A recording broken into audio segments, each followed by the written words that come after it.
In a quiet suburb outside of Austin, Texas, lived 16-year-old Riley Bennett, a girl with oil-stained hands and dreams way too big for the cramped garage she called her lab. Her dad worked 2 jobs since her mom passed away, and their bills often outweighed their meals. But Riley's mind sparkled with brilliance.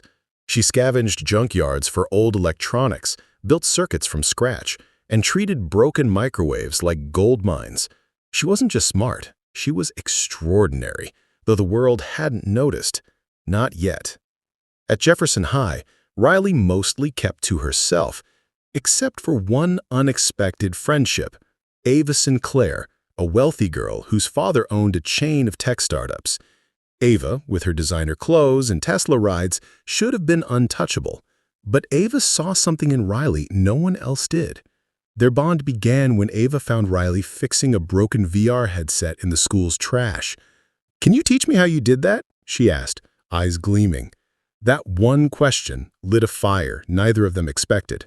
They started meeting after school, Riley in her greasy hoodie, Ava in her lab coat from home. In Riley's cluttered garage, they soldered, coded, and laughed through trial and error. "Let's build something nobody's seen," Ava once whispered. That's how Scout was born, a 6-inch robot with expressive LED eyes, voice recognition, and a magnetic personality. It danced, responded to jokes, and learned user behavior over time. It wasn't just a machine, it had soul. And both girls had built it, wire by wire, from scraps.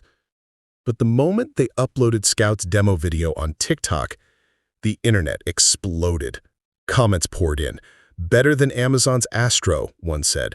"Are you telling me this was built in a garage?" Brands started emailing them. Most were flattering, some were exploitive. "Let's buy your bot for $10,000, one offer read. Riley hesitated. That kind of money could fix everything.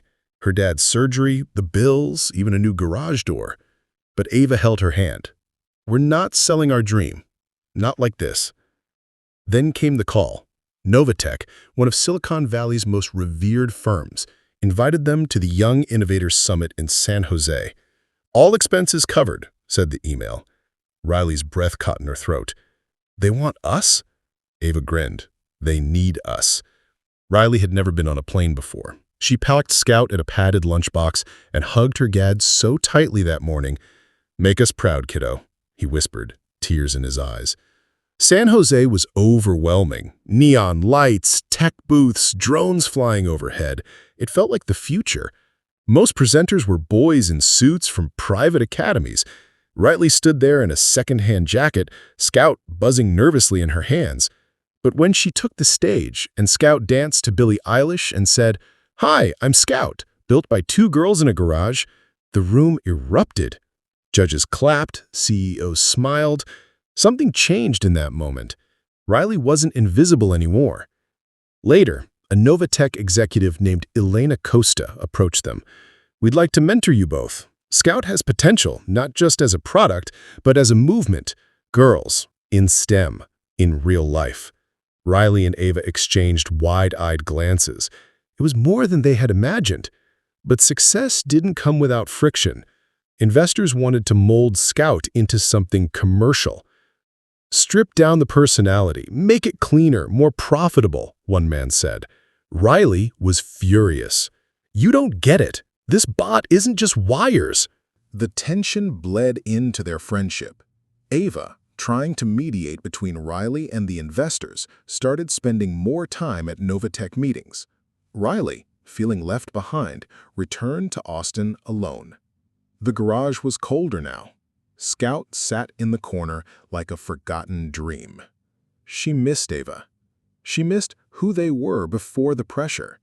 And for the first time, she questioned if maybe she didn't belong in the tech world after all. Then came the email Riley never expected. It was from Ava. "I messed up. Come back. We need to finish what we started." Attached was a video of Scout. But now he danced, learned emotions, and spoke in Riley's late mom's voice, which they had recorded years ago for a prototype. Ava had spent weeks perfecting it. "This was always your dream," the message said. Riley broke down in tears. That night, she packed her tools, kissed her sleeping dad's forehead, and caught the next flight out. Back in San Jose, the girls reunited in the Novatech lab. No cameras, no press, just them, Scout, and a shared vision. Together, they rebuilt him, not from marketability, but for empathy. Scout became a companion for children with autism, elders with dementia, and kids in hospitals. He remembered names, held conversations, and comforted people in ways machines never could. They called it Project Ember, technology with a human heart. A year later, they stood on stage at the Global Tech for Humanity conference.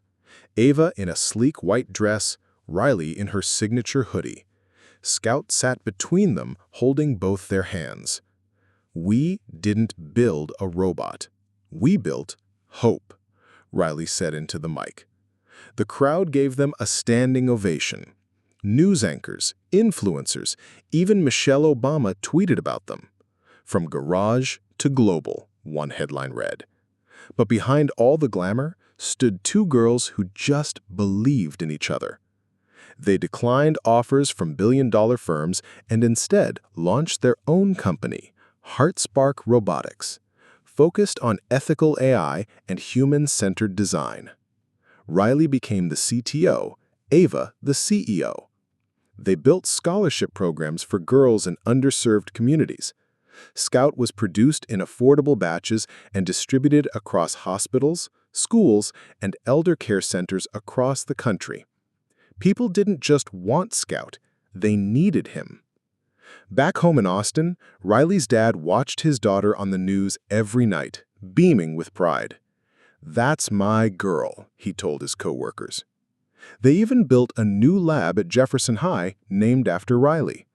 On the first day it opened, a shy freshman girl touched a circuit board and whispered, "I want to build something too."